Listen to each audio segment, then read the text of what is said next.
1620 and recognize its author, Senator Taylor, to explain the bill. Thank you, Mr. Chairman. Members, honored to be able to lay out Senate Bill 1620. The number of backyard chicken flocks in Texas has steadily increased in the past decade. It's going to be hard to keep a straight face on this one. Due to the growth and popularity due to citizens' desire for safe, fresh, homegrown eggs, several major cities in Texas, including Austin, Houston, San Antonio, McAllen, and Dallas, currently allow backyard chickens in residential areas. No significant issues have been raised by these cities as a result of backyard chickens. Many cities, however, have outdated ordinances going back to almost 100 years ago that ban chickens in residential areas within city limits. Senate Bill 1620 removes the prohibition of reasonable resident ownership of 6 or fewer backyard chickens while allowing individual municipalities to make practical regulations and requirements.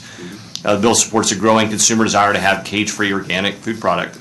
This is a perfect way to promote animal welfare and ensure chickens and their eggs are not antibiotic resistant.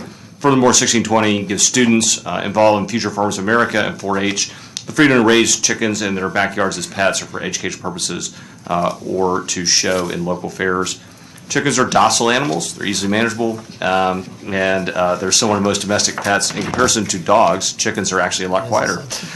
It's interesting that some cities allow dogs, cats, mice, rats, parakeets, hedgehogs, turtle, parrots, lizards, spiders, guinea pigs. You get the idea. But some of them ban chickens. I actually have a resource witness here, Dr. Sufal from Texas A&M AgriLife Extension as a resource witness to answer questions about this practice in the state of Texas. Thank you. Other questions of Senator Taylor? We do have three I have 3 cards, excuse me. We have a resource witness, Craig Daniel Coffell, excuse me, from College Station, Associate Professor of Extension Specialist, is here to answer any questions we might have on this bill. Any questions for our resource witness? If I could just ask him one question. Please.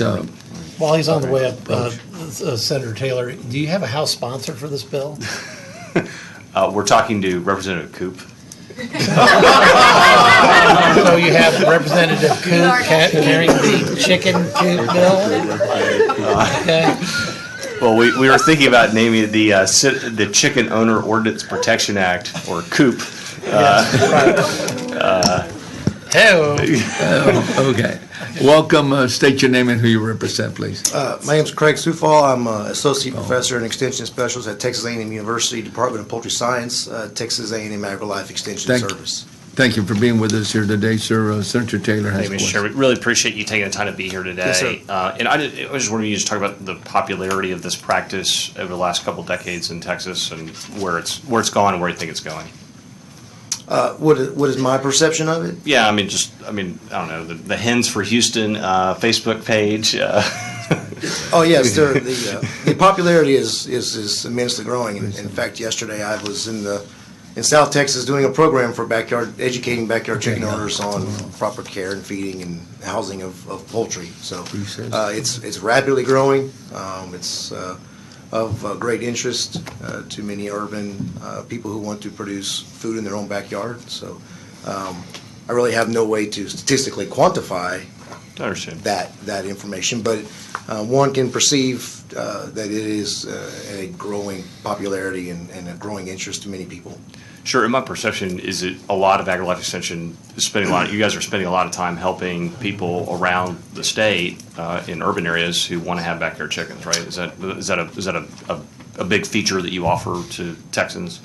Yes, sir. We spend significant time traveling around the state and giving presentations and talking to people and distributing educational materials about the proper care, feeding, handling, and housing of poultry, for the production of eggs in a home setting. All right. Thank you. Thank you very much, Mr. Chairman, and thank you so much for being here. Yes, sir. Chairman Campbell. I was just very pleased to hear. I like the bill, but extremely pleased to hear that it doesn't allow the roosters that wake us up at 3 o'clock in the morning. So thank you for not adding the rooster. Thank you, Mr. Chairman. Very good. Very good. Thank you, Senator. I've got one question. I'll say, as a fellow Aggie, I just need to understand: is there something magical about the number 6 in this bill? I do not know. You know, typically. I'm teasing it. Well, I'll actually, say Senator Taylor, So- can you answer that question? when we looked at the municipal ordinances for cities that allow chickens, the average, it seemed like most all cities hit on an average of 6. And so it's actually based in law, because you don't want to count your chickens until they're hatched. I'll say, Senator, you're not allowing any chicken hogs in this cartoon. Chicken hogs. Thank you very Thank much you, for your Mr. Chairman. testimony. Thank you. Thank you for coming all the way. Judith That's Judith Foghorn Leghorn if you McQuarrie, didn't Judy recognize it. Judy, Farm and Ranch Freedom Alliance from city of Cameron. That's the county I'm from, but you're from the city of Cameron. It's the city of Cameron in Milam County. So. Please state your name for the record. So my name is Judith McGarry. I'm here on behalf of the Farm and Ranch Freedom Alliance and myself. And I don't know that I need to say much, but we are in support of the bill. And thank you very much, Senator, for bringing this. We support not only the farmers, but backyard home food production. And I will strongly reiterate what the extension folks were saying, which is there's a huge interest in this. Literally thousands of people are interested in doing this all over the state. So. Thank you, Ms. McQuarrie. Any questions, members? Thank you so much for being with us here today. Registered for the bill but not wanting to testify is Katiha Green from the Green Party of Texas, Secretary here in Austin, Texas. Is there anyone else that'd like to testify on, for, or against Senate Bill 1620 by Senator Taylor? If not, we're going to close public testimony. Senator Taylor moves that Senate Bill 1620 be reported to the full Senate with a recommendation that it do pass and be printed. Clerk, call the roll. Senator Lucio? Aye. Senator Betancourt? Aye. Senator Campbell? Aye. Senator Garcia? Senator Huffines? Senator Menendez? Senator Taylor? There being 4 ayes and no nays, Senate Bill 16, excuse me, here we go, 1620 is approved. And you want to take it to the floor? I'll say, Senator, I'll say with this, I would say, since you can't count your chickens before your eggs are hatched, I think we should, I'll say move this bill to local and consent. All right, is there, you've heard the motion. Is there any objection? It goes I say, but no chicken hogs on this bill. with that stipulation, no. I'm glad my if Foghorn there's- Leghorn training came If in. there's no objection, let it go straight to local and uncontested calendar immediately. So,